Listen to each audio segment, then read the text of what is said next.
Chapter 2, Yellow Card. For Mrs. Hall's baby shower, Jessica shows up with a big bunch of flowers from her father's florist shop that you'd swear she'd ripped a bush out of the ground and wrapped the bottom in foil. Whatever, I don't care.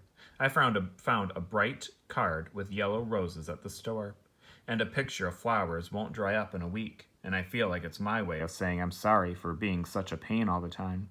Max gives his present to Mrs. Hall. He leans back in his chair with his hands clasped behind his head as she opens it. He's given her diapers.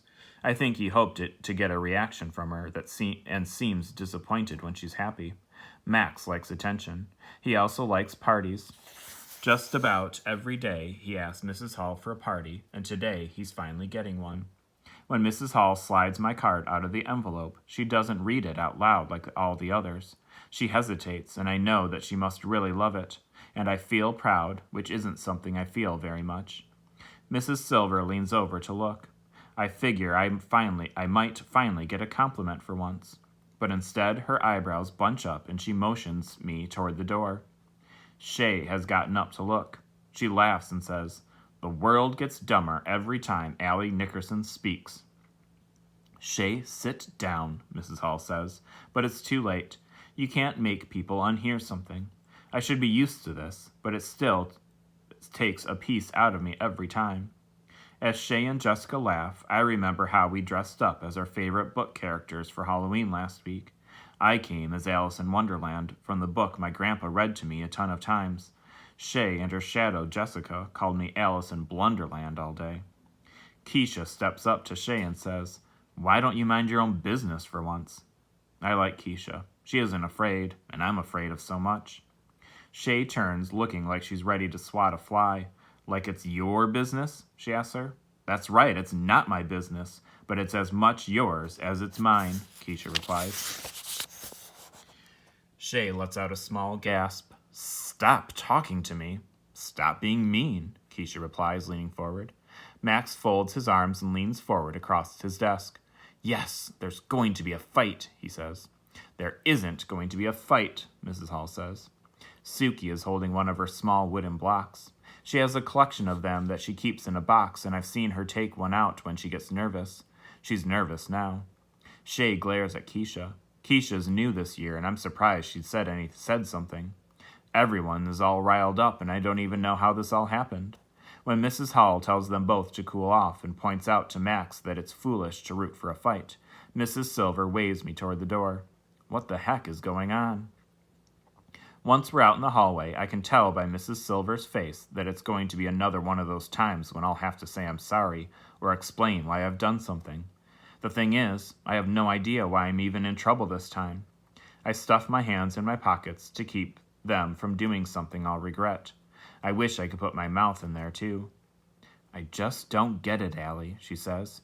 "You've done other things that have been inappropriate, but this is just, well, different. It's not like you." It figures I do something nice and she says it's not like me, and I can't understand how buying a card is bad. "Allie," Mrs. Silver says, "if you're looking for attention, this isn't the way to do it." She has that wrong. I need attention like a fish needs a snorkel. The door swings all the way open, hitting the lockers, and Oliver springs from the room. "Allie," he says, "I think you gave her that card to tell her that you're sorry she has to leave us to go have some dumb baby. She's probably really sad. I feel sorry for her, too." What is he talking about? "Oliver?" Mrs. Silver asked. "Is there a reason you're out here?" "Yeah, I was going to go to the boys' room. Yeah, that's it." And off he runs. "Can I just go now?" I blurt out, feeling like the job of just standing here is something I can't do for another second. She shakes her head a bit as she speaks. "I just don't get it. Why in the world would you give a pregnant woman a sympathy card?" Sympathy card, I think? And I think some more. And then I remember my mom sends those to people when someone they love dies. My stomach churns, wondering what Mrs. Hall must have thought.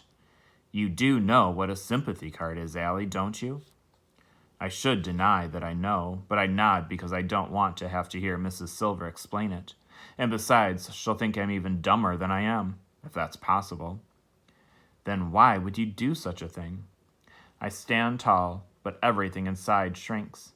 The thing is, I feel real bad. I mean, I feel terrible when the neighbor's dog died. Never mind if a baby had died. I just didn't know it was a sad card like that. All I could see were beautiful yellow flowers, and all I could imagine was how happy I was going to make her. But there are piles of reasons I can't tell the absolute truth. Not to her, not to anyone. No matter how many times I've prayed and worked and hoped, reading for me is still like trying to make sense of a can of alphabet soup that's been dumped on a plate. I just don't know how other people do it.